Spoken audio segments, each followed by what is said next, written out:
Y pobre del pueblo afgano inocente atrapado entre talibanes extremistas, poderes fácticos e intereses económicos de los países dominantes. Estados Unidos abandona Afganistán y mucha gente se trepa a los aviones para escapar. Le temen al regreso del poder del talibán y aunque USA diga que no, esto nos recordó a Vietnam. Llevaban 20 años invadiendo ese lugar. Después del 9/11 del atentado fatal, fueron a buscar a Osama, pero hay quien cuestiona ya si sabían que no estaba allí sino en Pakistán. Pero igual, déjame remonto tiempo atrás a cuando la Unión Soviética invadió Afganistán. La CIA del tío Sam entrenó al talibán y le financió las armas para que pudieran ganar, y cuando ganaron los abandonó ipso facto, y el caos político es fuego en el pasto. Ahora nos vende al bombero Salvador Blanco, pero lleva un pirómano entre las botas y el casco.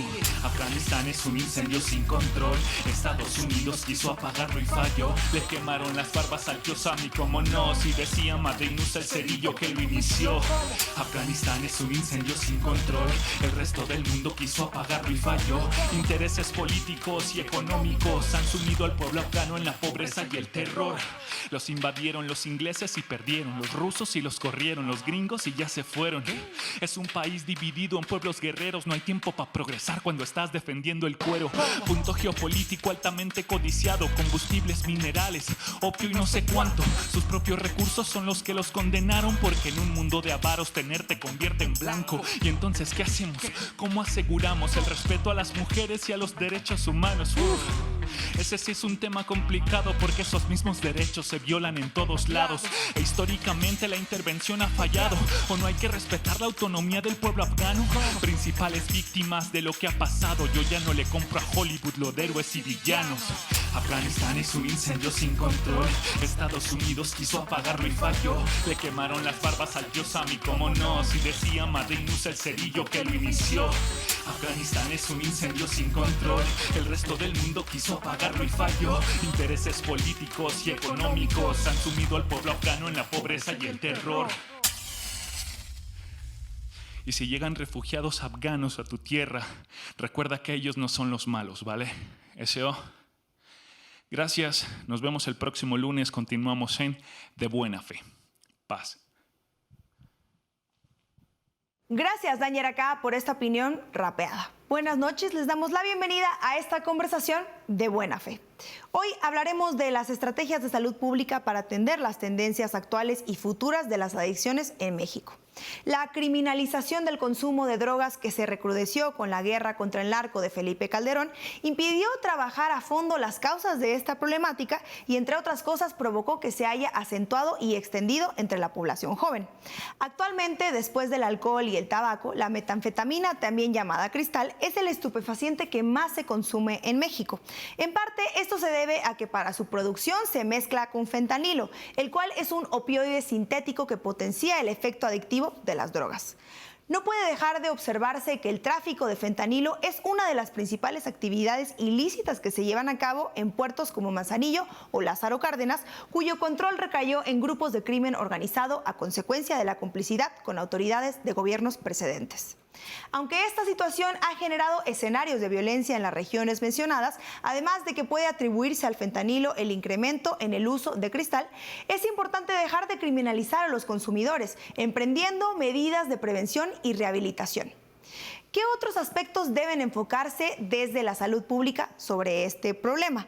Para revisar el tema está con nosotros Jorge González Olvera, director general de la Comisión Nacional contra las Adicciones. Vamos con él y con Gibran.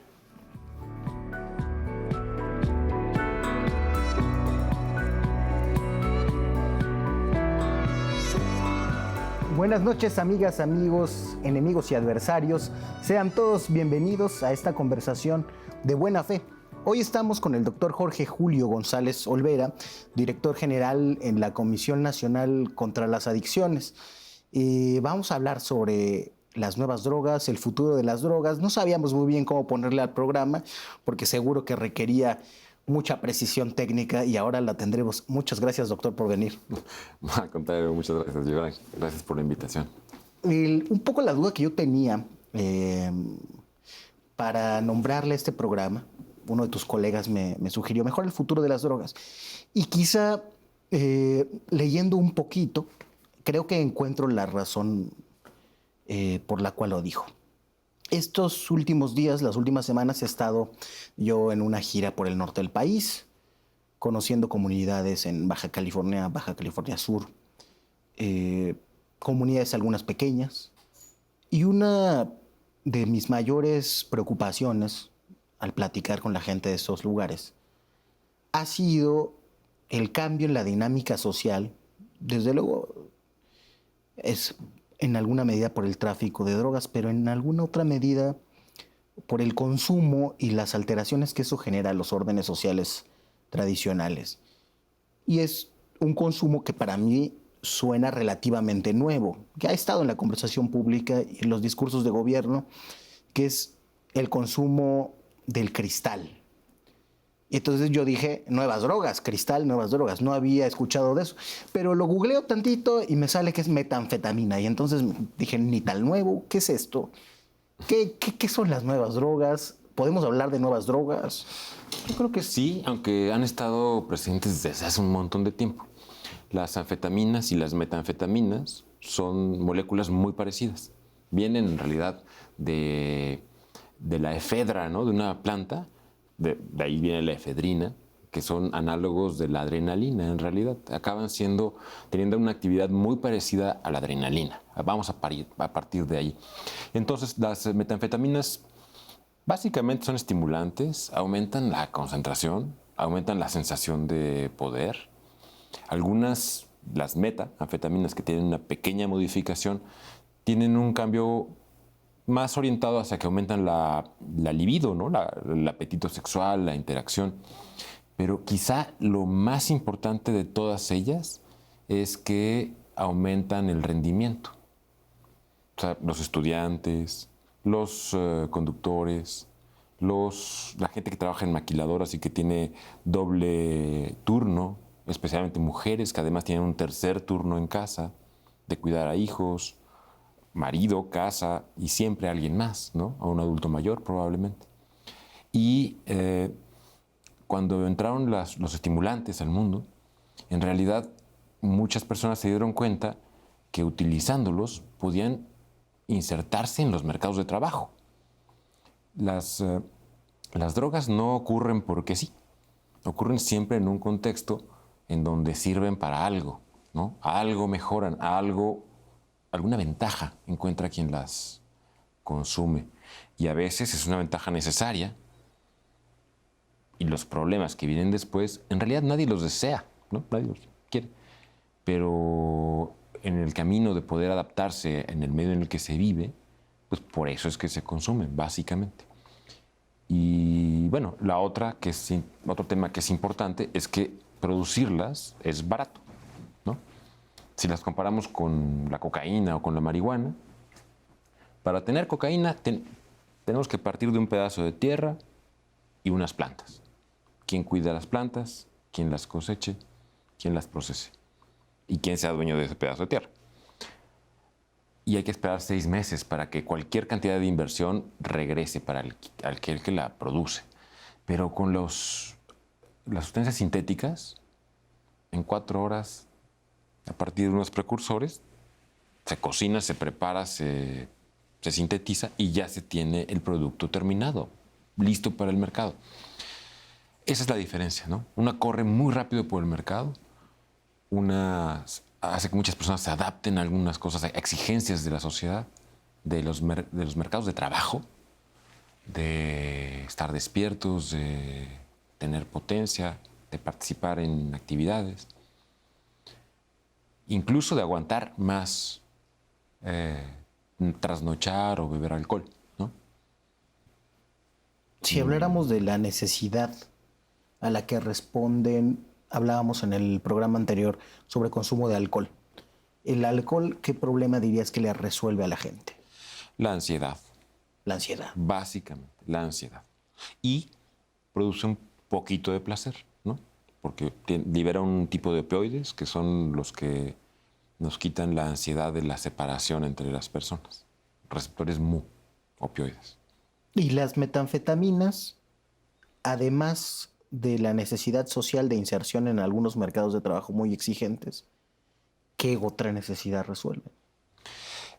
te permiten concentrarte más, ¿no? Estamos en un momento en el que la cantidad de estímulos es brutal. Tienes que ver WhatsApp, correo electrónico, tienes que hacerle caso al GPS, tienes que leer Twitter, ¿no? Y encima tienes que escuchar a tu mamá, lo que dicen en la escuela, la videoconferencia, el aburrimiento, ¿no? Y luego tenemos que tener como horas extra para todo. Y si vives en una ciudad grande, todavía más. Y si hay una expectativa social de hacer dinero, pues todavía más, ¿no? La verdad es que hay muchas razones, son muchas. Resuelven algo que la gente busca. Y creo que el tema es que se vale buscar, pero que sea con la mayor seguridad posible, ¿no? Necesitamos transportarnos en coches, entonces usamos cinturón de seguridad.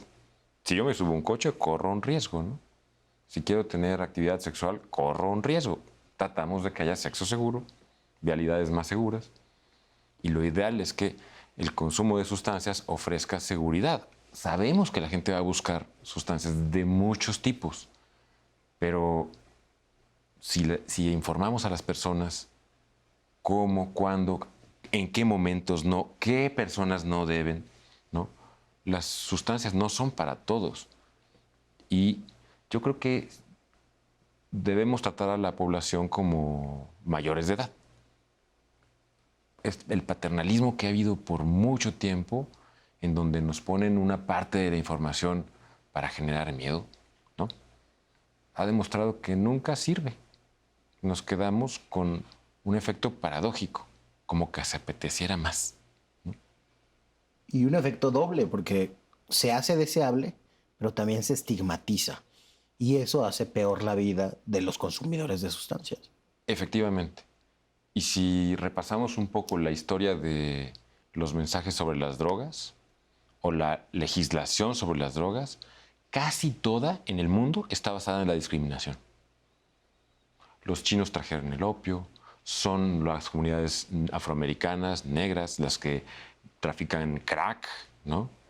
Cuando pensamos en metanfetaminas, cocaína, crack, siempre pensamos en que vienen fuerzas terribles, que no pertenecen a la comunidad, que son extranjeras.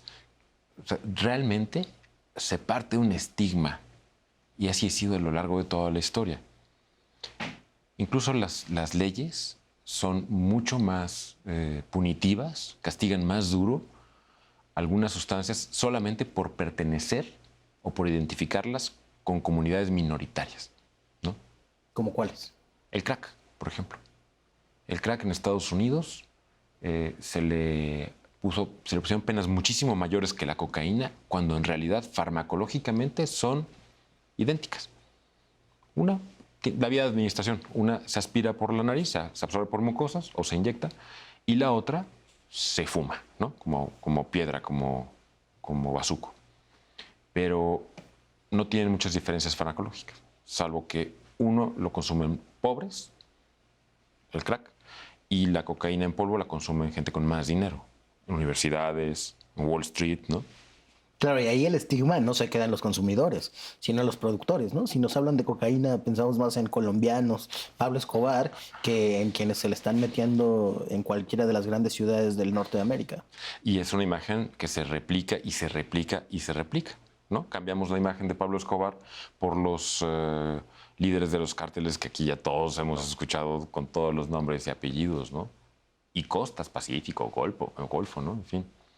Pero entonces es importante, desde mi punto de vista, cómo se ha tratado la discriminación, de un mensaje que acaba siendo muy discriminatorio y por lo tanto excluye a las personas que lo consumen y las coloca en un área de enorme riesgo. Hay muchos estudios farmacológicos bien hechos, científicos, que han demostrado que la diferencia farmacológica entre los medicamentos para el déficit de atención que se prescriben en niños, las metanfetaminas y la cocaína, en realidad no son tan diferentes. De hecho, son casi idénticos. Pero se muere más gente que consume cristal porque está mucho más marginada. Porque de por sí estas sustancias te quitan el sueño, te mantienen alerta. Entonces te deshidratas, comes menos, te desnutres, ¿no? y abusas de otras sustancias, como el alcohol. Y entonces, la conclusión es que las muertes están más asociadas a la exclusión social que nosotros generamos que el efecto de la sustancia misma. Por lo tanto, ¿quién mata a las personas? ¿Las sustancias o nosotros? Yo estoy convencido que somos nosotros, con ese discurso, quienes acabamos excluyendo y generando daño en las personas que los consumen. Por lo tanto, la solución es exactamente la inversa, ¿no? Jorge, me has dejado casi sin palabras porque, a ver, déjame ver si lo entendí bien. Los daños biológicos que puede tener un chavo de la colonia del Valle o de la Nápoles o de la Roma que se echan la tacha el fin de semana, con las comunidades marginadas que consumen cristal, son idénticos. El efecto farmacológico de una sustancia y de la otra puede ser idéntico.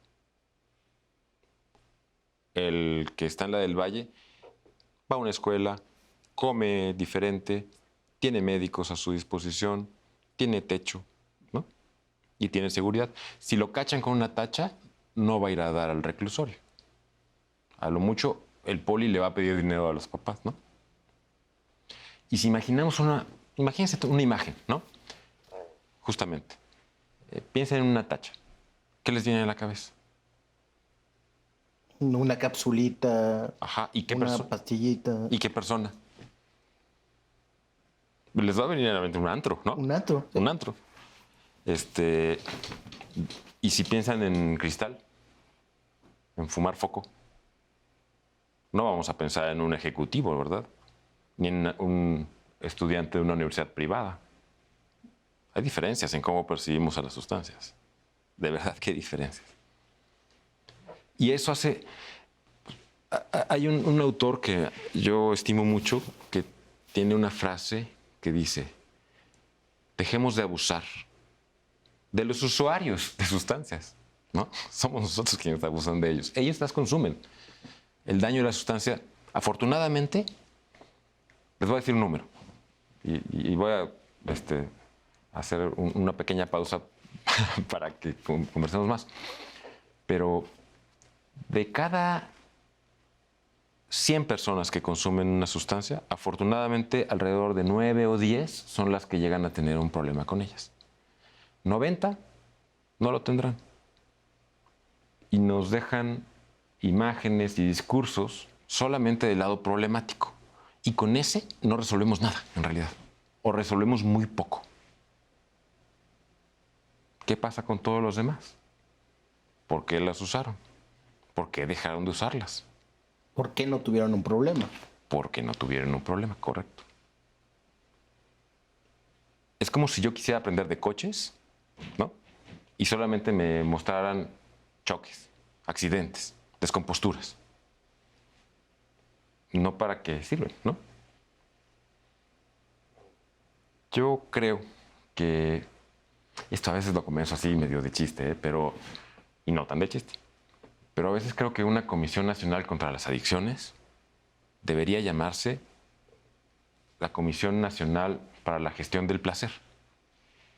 O sea, deberíamos entender cómo es que gestionamos nuestro placer para no regarla, ¿no? Para no cometer errores, para no colocarnos en riesgo. Y de esa manera podemos juntar salud mental, consumo de sustancias y vida cotidiana. Entonces, la meta de una política sobre sustancias, no sé si debemos dejar de hablar de adicciones, ya me dirás, tiene que ser gestionar el placer responsablemente. Sí, yo creo que un derecho, un principio humano, es que busquemos nuestro mejor estado como personas. Que podamos aportar a los demás, a nuestra comunidad y a nosotros mismos, ¿no?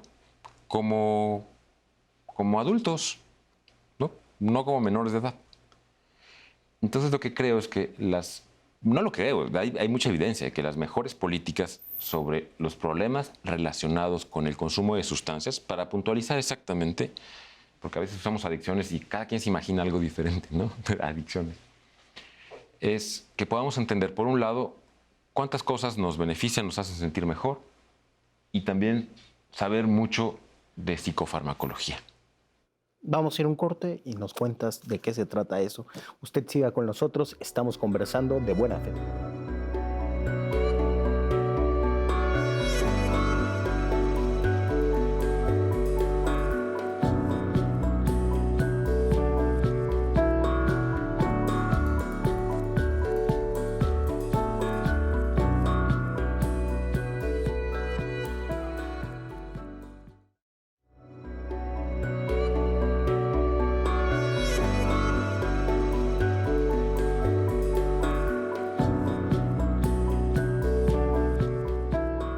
Qué bueno que sigue con nosotros aquí conversando de buena fe sobre el consumo de sustancias, sobre el futuro de las drogas, sobre lo que se nos venga en esta conversación tan placentera.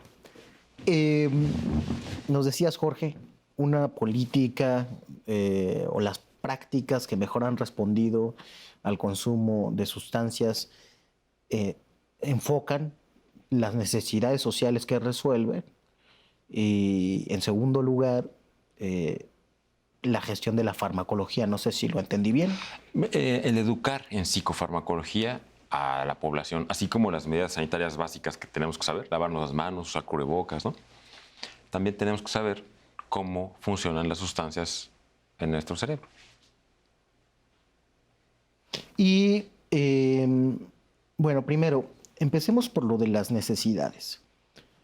Hay en todo este mercado que se ha abierto de llamadas nuevas drogas que no son tan nuevas, necesidades productivas precisas a las que esté respondiendo el consumo. Pongo, por ejemplo, todos sabemos que muchas personas que se dedican a transportar cosas por la carretera, que manejan vehículos pesados, consumen para mantenerse despiertos lo que se llaman pericos.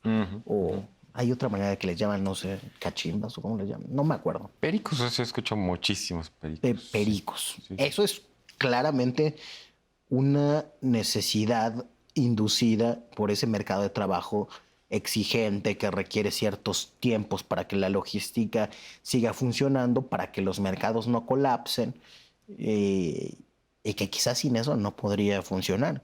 Sin eso o sin algunas cosas mucho más utópicas como tener ejercicio efectivo de derechos sociales, pero estamos mucho más lejos de eso que de conseguir pericos.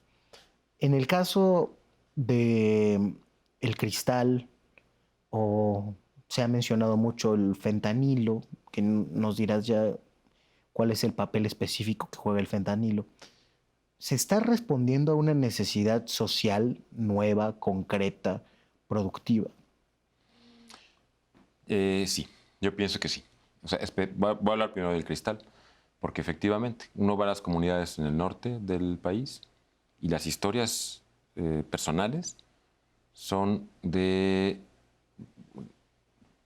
por ejemplo, pescadores en la zona de Baja California, que lo usan para poder aguantar más inmersiones y traer más ostras que compran barcos japoneses en ciertas temporadas del año. Y aquellos buzos que logran hacer más inmersiones son los que se mantienen como en el mercado, ¿no? Y no les va mal, o sea, van aprendiendo a utilizarla y muchos acaban teniendo problemas, pero más bien por descompresión, ¿no? Porque el desgaste, tienen energía, pero el desgaste fisiológico de estar haciendo inmersiones para buscar las ostras tiene otras consecuencias. También vale la pena decir que desde que una persona empieza a consumir estas sustancias hasta que tiene un problema, hasta el momento tenemos una edad que pasan entre 9 y 14 años. O sea, sí responden, y eso hay que estudiarlo muy bien, a una necesidad de aguantar el ritmo de vida, incluido el ocio, los momentos de no trabajo también, porque a veces reunirse con amigos, ir a algún lugar, requiere energía. Entonces sí creo que responde a eso, especialmente en circunstancias en donde esta sustancia no se nota, ¿no? Salvo en los casos en los que hay dosis altas o hay una condición psiquiátrica previa. Sí. Hay personas que ya llevan mucho tiempo sin dormir y entonces hacen síntomas psicóticos. O personas profundamente deprimidas que al usarlo se sienten mucho mejor. Pero sin ninguna... No trae instructivo el cristal, ¿verdad? Entonces, quien lo consume queda sometido pues a la recomendación del proveedor, el más próximo, ¿no? O de los amigos o así. Entonces, sí creo que resuelven cosas, pero el camino en el uso es el que tenemos que tener muy claro. Ahí es donde tenemos que ayudar. Y en lugar de estigmatizar, pues tratar de dialogar, ¿no? De entender qué es lo que pasa en ese largo trayecto. Porque es largo en la mayoría de los casos. Y una cosa importantísima.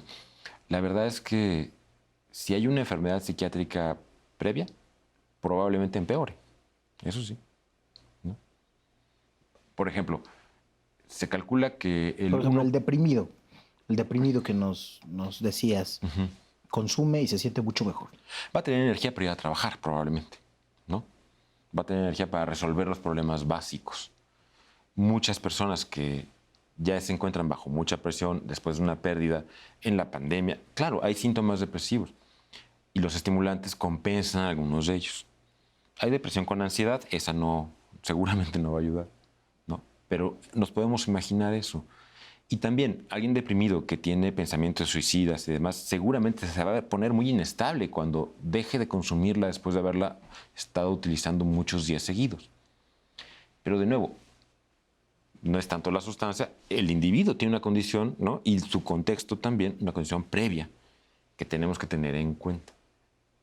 Pensaba, esquizofrenia, el 1% de la población sabemos que tendrá ese diagnóstico, que es un problema biológico, que una buena parte es heredable.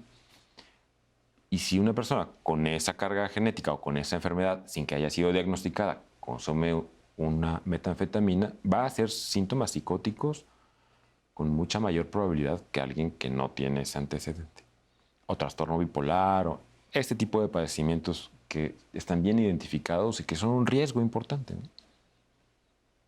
Me quedo pensando mucho entre esta comparación que hacíamos entre las clases medias de la Ciudad de México y las poblaciones trabajadoras que utilizan una sustancia que farmacológicamente responde de una manera idéntica, porque las historias son radicalmente distintas y probablemente algo que se perciben como dos realidades absolutamente diferentes de uso de sustancias solamente nos revele una serie de condiciones que el orden social y el poder político mantienen invisibles ante nuestros ojos. Yo no lo había pensado, pero cuando en los barrios, en Sonora, en Coahuila, en ejidos rurales, me cuentan las historias de cómo la gente se va volviendo zombie con el uso del cristal o los episodios agresivos que tienen, etcétera, pues no lo relaciono para nada con las riñas de un antro de la Ciudad de México que suceden también cada viernes y se perciben como realidades absolutamente separadas, en parte porque están absolutamente separadas. Pero la otra cosa es quizá esta importancia que hay de la situación social en la construcción de las condiciones de salud mental. Digo, si es más probable que suceda que haya una incidencia mayor de enfermedades mentales, porque hay más pobreza, porque hay más explotación, porque desde luego que va a haber más estrés y va a haber menos capacidad, porque ningún ser humano tiene capacidad de lidiar con tanto estrés como alguien que trabaja a doble turno en una maquiladora, por decirlo así. Entonces, estas historias, me acuerdo mucho de una de Coahuila, de una señora que se encerró en su casa y no quería salir. Y el problema es que encerró con ella a su hija pequeña, asegurando que iban a venir a matarla. Primero fue un problema que se atendió desde el acompañamiento social, pero cuando caímos en cuenta de que era otra cosa y de que había algo ocultándose, luego pensaron las personas que estaban cerca del problema, es el cristal. Y en efecto, había consumo de cristal y había en ese caso también venta de cristal. La señora vendía cristal. Desde luego que no tiene con quién hablar de esto porque la meten presa al día siguiente y a ver cuándo sale y entonces la niña se queda sin mamá, etcétera, etcétera. Eso no tiene nada que ver con una mala peda en un antro del sur o del norte de la Ciudad de México. Así es. Aun y cuando los componentes químicos que están ahí son los mismos. O sea, realmente ha venido a ser más una revelación que una nueva droga catastrófica como se ha presentado muchas veces en el discurso público. Creo que es muy por ahí, efectivamente.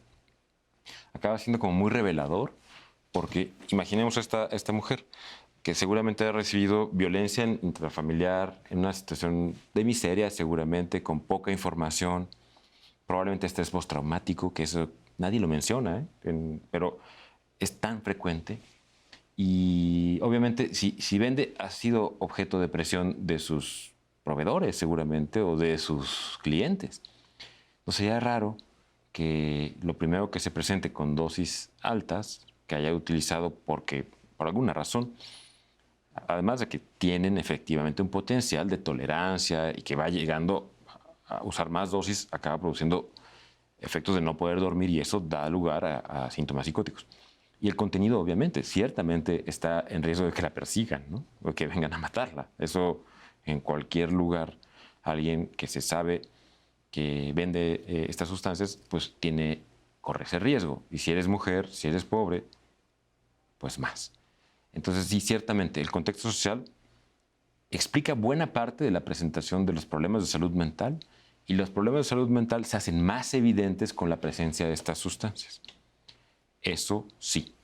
Entonces, por eso creo que no podemos divorciar el entender a la salud mental completa como una condición que se empeora gravemente, ¿no? Con algunas sustancias.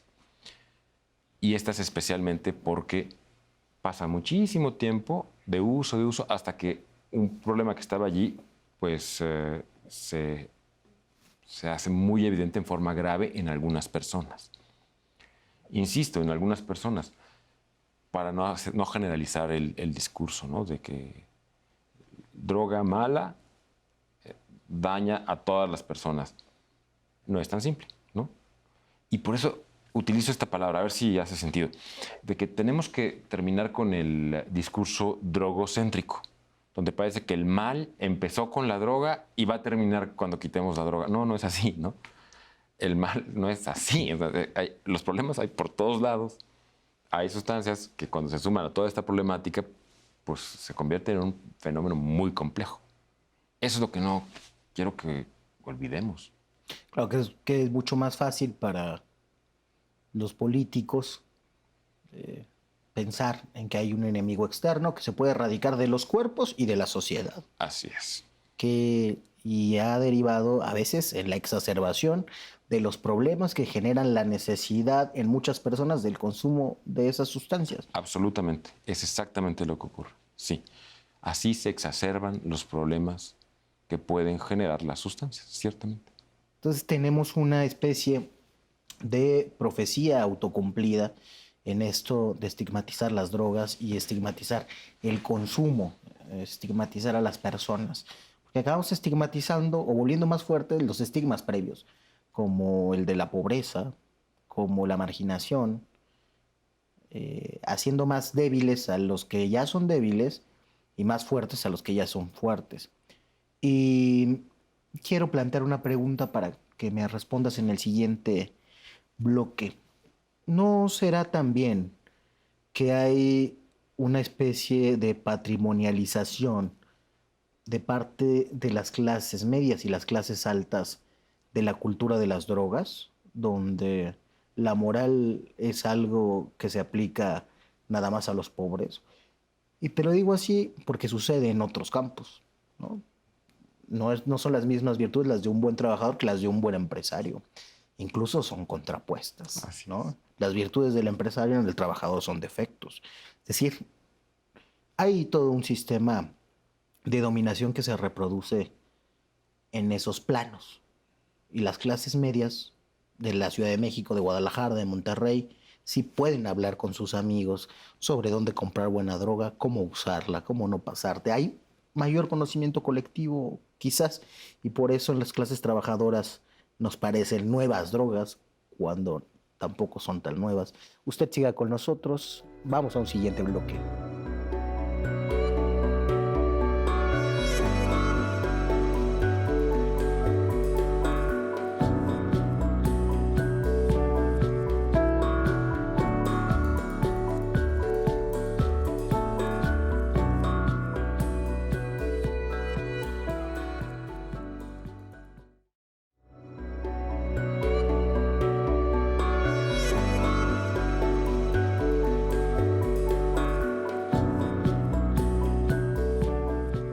Gracias por seguir con nosotros aquí en De Buena Fe. Estamos hablando sobre nuevas drogas, que ni tan nuevas. Ya preguntamos por el cristal y preguntaremos ahora por el fentanilo. Pero antes quiero que el doctor Jorge Julio me conteste acerca de esta patrimonialización de la cultura de las drogas en las clases medias y altas. Y te pongo mi ejemplo. Yo crecí en Iztapalapa, soy hijo de profesores, y ahí, en cualquier lado, en la primaria, en la secundaria, fumar marihuana te hacía malo. Eras un marihuano, ¿no? Luego llegué a la UNAM y la cosa era quizá intermedia, pero luego empecé a dar clases en el Colegio Madrid y era el cotorreo y era más o menos normal. O sea, una experiencia totalmente distinta con una sustancia igual. Que estigmatiza a unos y que en otros no afecta, aunque fumen igual. Uno es un marihuanillo, ¿no? Y el otro estaba de fiesta. Cuéntame de la cultura de las drogas y las clases sociales. Es bien interesante, sí, porque creo que efectivamente las drogas también son parte de una identidad de grupo, ¿no? Si justamente grupo intelectual que se identifica con alguna ideología probablemente la tome como un estandarte también, ¿no? De un derecho personal, muy diferente del discurso que escuchamos en Iztapalapa. De hecho, en Contreras, en cualquiera de estas zonas de la ciudad en donde la manera de referirse a los jóvenes que pueden ser amenazantes, que te pueden asaltar, es marihuanos, ¿no? Y del mismo modo pasa, por ejemplo, si pensamos con los ácidos, ¿no? El ácido lisérgico y los papelitos estos. Si le preguntamos a alguien de la Condesa, no quiero estigmatizar a los de la Condesa, pero nomás me quiero imaginar. Para variarle. Nomás para variar, otro barrio, ¿no? Van a tener una opinión muy distinta, ¿no? Ay, buenísimo el de San Francisco, el que tiene el solecito, el que tiene una sonrisita. Y este está bien bueno para el rave, tal, ¿no? Y lo tomas con agüita de Jamaica, porque son bien sanos. New Age. Pero, entonces hay comunidades que se identifican con eso. Pero si le preguntamos al mismo compañero de la colonia Condesa sobre qué opina del crack, ¿no? O del cristal, va a decir fuchi, ¿qué es eso? No, eso es una cosa terrible. Eso es veneno. Eso es veneno, eso es del lumpen, ¿no? Proletario. Entonces, claro, hay una apropiación, digamos, del discurso. Casi diría que es como una patrimonialización de esa cultura alrededor. Así como ocurre con la gente que tiene aspiraciones grandilocuentes, económicas, ¿no? Que casi es parte de conocer los lugares en donde se trasnocha, pero con estimulantes, con cocaína, ¿no? Ciertamente, yo creo que juega un papel importantísimo porque hay una parte que sí es aspiracional. Y no lo entendería como algo necesariamente malo si cada una de las personas que piensa consumir una sustancia conoce sus riesgos. sus beneficios y los límites de sus beneficios. Por eso, creo que una manera de manejar esto es reducir los daños posibles, ¿no?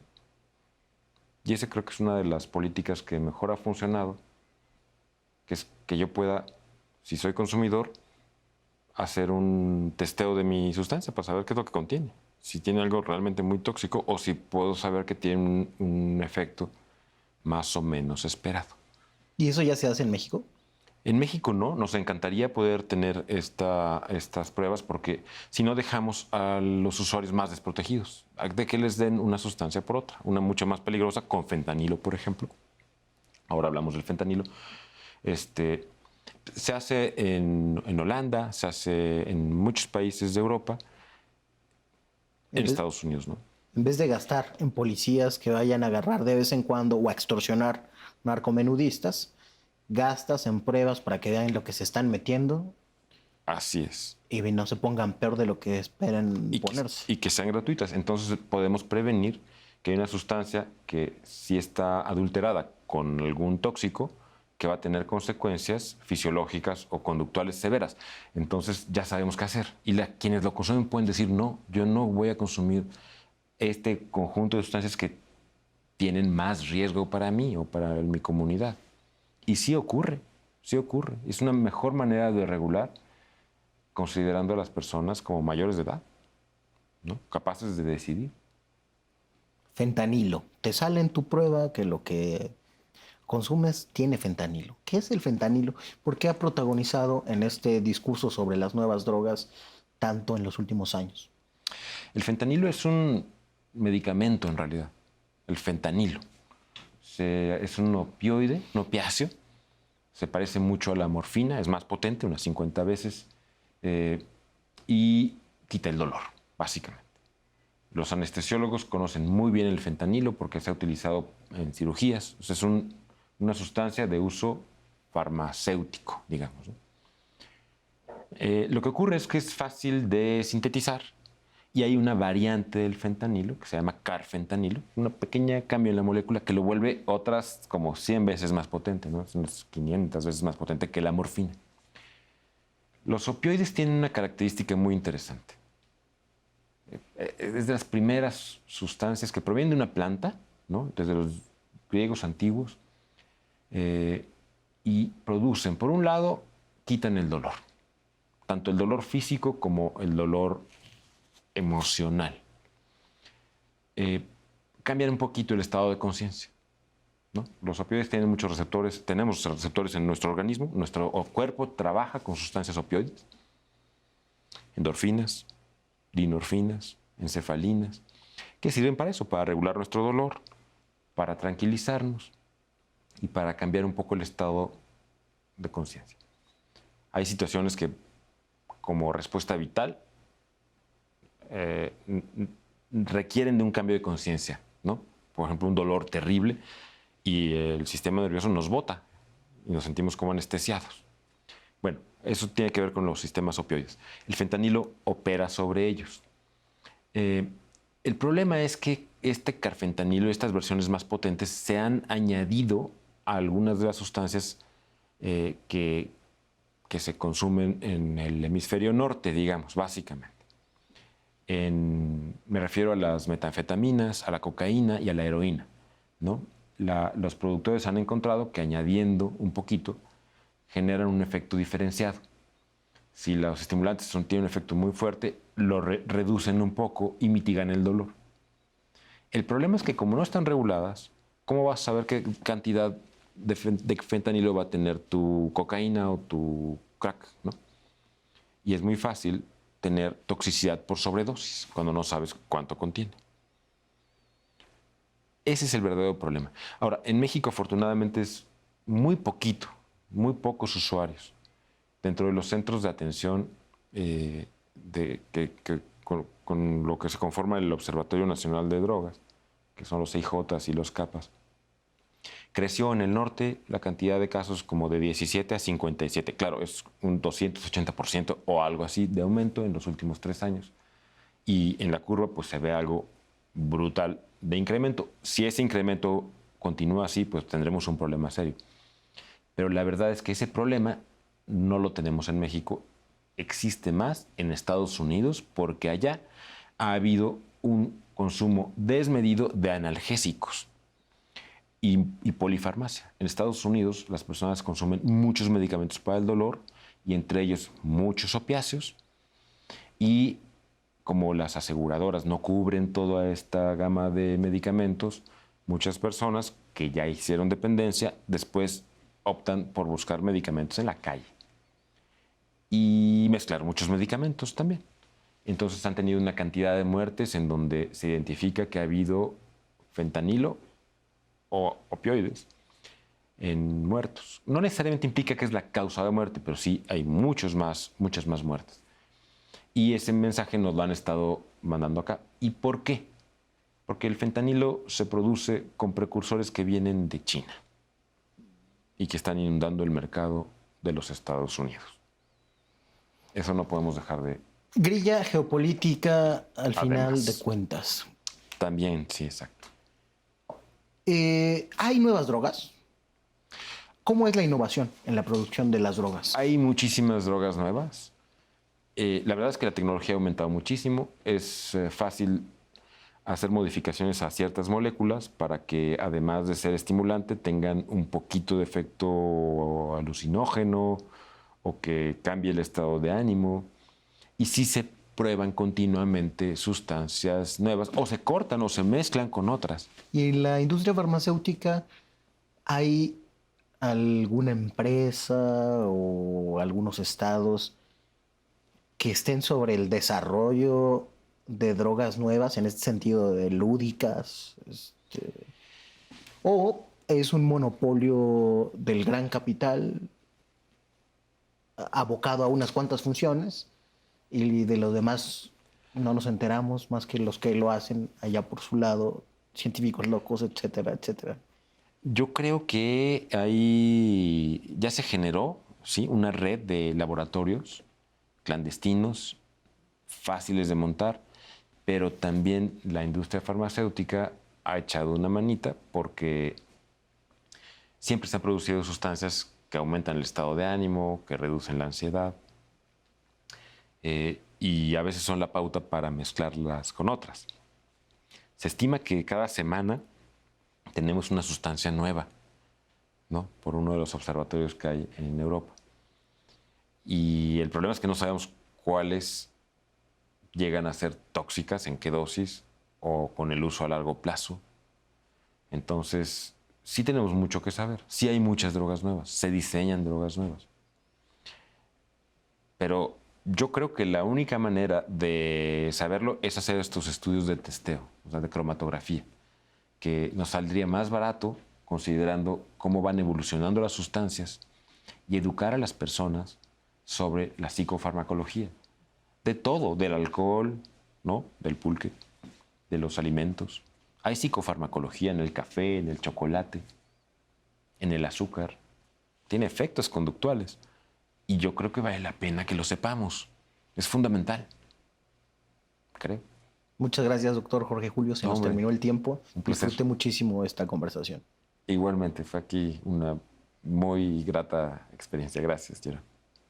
Ya lo ve usted, a veces los problemas que parece que vienen de las nuevas drogas vienen de los viejos problemas sociales, como la desigualdad y la concentración de la riqueza. Usted y yo nos vamos a ver hasta el próximo lunes, pero todavía quédese aquí en De Buena Fe, que falta La Mala Fe con Estefanía Veloz. Hasta pronto.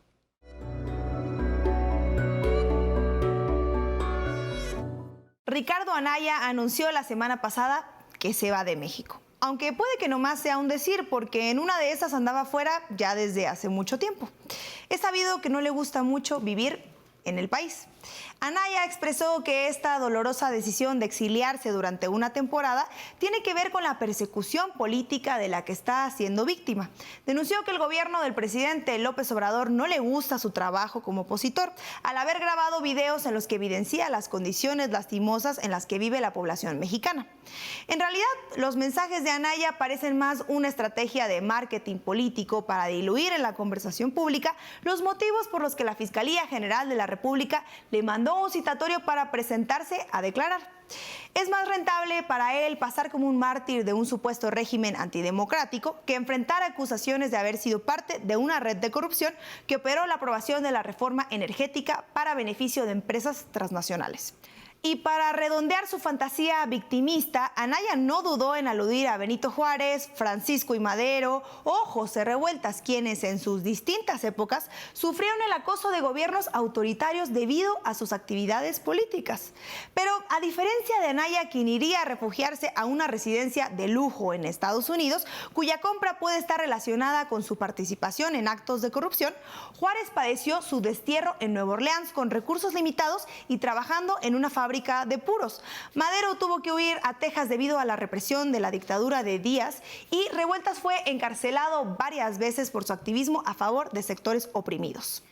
Anaya, en cambio, es parte de una clase política privilegiada por el manejo discrecional de recursos públicos y el enriquecimiento ilícito, según las denuncias de la Fiscalía, las cuales, cabe decir, se suman a otras que sus mismos compañeros de partido interpusieron en el pasado. A pesar de los intentos para desviar la atención, la falta de credibilidad de Anaya solo provoca que sus mensajes recientes y la especularización que ha hecho en sus videos sobre la población en desventaja lo conviertan en el protagonista de los memes de temporada. Muchas gracias por habernos acompañado. Nos vemos el próximo lunes para seguir conversando de buena fe.